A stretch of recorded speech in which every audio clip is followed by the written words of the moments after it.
This is about defending democracy. This is no longer Democrats versus Republicans.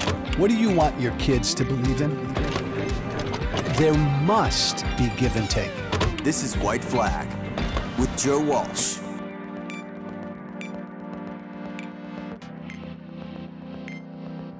Reports out yesterday that Mark Meadows, Trump's former chief of staff, has been testifying this past year under oath against him, that Mark Meadows has been granted immunity by prosecutor Jack Smith.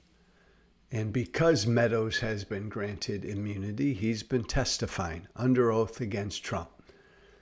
And the reports indicate that Meadows has said that he, of course, the election wasn't stolen. He knew that. And he told Donald Trump in real time that all this election fraud business was bullshit and the election wasn't stolen. That's the advice he gave Trump. Of course, we knew Trump didn't win. Supposedly, Mark Meadows has testified under oath. I'll leave it to the legal experts to determine what this means and what it means for Trump and Jack Smith's prosecution against Trump. I'll just say this, and as someone who knows Mark Meadows, I hope history destroys Mark Meadows. I mean, I hope history fucking destroys Mark Meadows. Mark Meadows repeatedly lied to the American people about the stolen election. Mark Meadows repeatedly parroted Donald Trump's lies about the stolen election.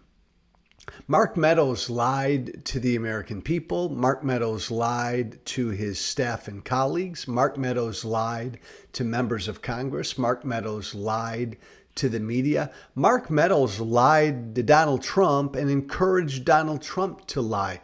Mark Meadows wrote in his book, he lied in his book. Mark Meadows wrote in his book that came out well after January 6th that the election was stolen. I hope history rips him a good one. Again, I don't know what this will mean in the case against Trump. What a coward. He wrote in his book, he wrote a book. Do you understand this? Mark Meadows wrote a book after January 6th. He was still lying about the stolen election after January 6th. He put in his book that he wrote after January 6th that the 2020 election was stolen. What the fuck? We're to believe Mark Meadows now? Mark Meadows now supposedly testified under oath within the last few months that of course they knew Trump lost. Of course they knew the election wasn't stolen. I think about often how history will look back on this era, the Trump era. I've said often that Republican silence will be the biggest takeaway. 80, 90% of Republicans have known from the very beginning who and what Donald Trump is, but they generally kept silent. Oh, they cheered and they applauded and they did what they had to do, but they remained silent in that they knew in their head and in their heart that Donald Trump was an unfit criminal, an unfit traitor, but they never could bring themselves to say that publicly. And those of us who did say that publicly, well, you know what happened to us. Republican silence. So Mark Meadows now is telling us that he knew all along the election wasn't stolen. And yet in real time, before the election, before the 2020 election, and then after the 2020 election, Mark Meadows lied. Lied and lied and lied. I wonder if it's Republican cowardice that will be more remembered than Republican silence. And I don't know that there's a more despicable coward. I mean, think about Mark Meadows. Mark Meadows, Trump's chief of staff, stroked Donald Trump's behavior repeatedly that led to January 6th. So if we're to believe Mark Meadows, he knows it's all bullshit back then. He knows what Trump is saying is bullshit back then. Yet there he is, his chief of staff, encouraging, goading Trump to do what he did. And what Trump did led to January 6th. Mark Meadows' cowardice led to January 6th. I hope history destroys him.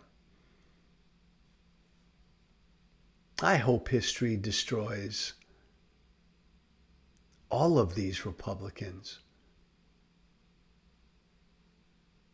who looked the other way, who kept their mouths shut, who echoed what Trump said, knowing better, who were afraid to do the right thing. I don't care what history says about people like me who stood up and did what we believed was the right thing. I really don't. I want history to record what Republicans didn't do during this era. And they really need look no further than Mark Meadows. I think he's the most egregious example of Republican silence, Republican cowardice, and Republican complicity. Because as I've always said, right, if you know in real time John Bolton and Bill Barr and General Kelly and all the rest of you, if you know in real time that this guy, when he is president, is a real and direct threat to our country and our democracy, and you say nothing, you are complicit. And you wait, John Bolton, to write your book, you are complicit. If you help him do his bad shit, Bill Barr, and then after he's out of office, you say how unfit he is, you are complicit. And if you stroke him and goad his worst demons, Mark Meadows, you're complicit. You're complicit. You're every bit as guilty as Trump is in what Trump did to our democracy. I'm Joe Walsh. This is White Flag with Joe Walsh. Be brave. Thank you for listening. Remember to listen, share, and follow White Flag with Joe Walsh on Apple Podcasts, Spotify, and everywhere great podcasts are found. And be sure to leave a 5-star review. This has been White Flag with Joe Walsh.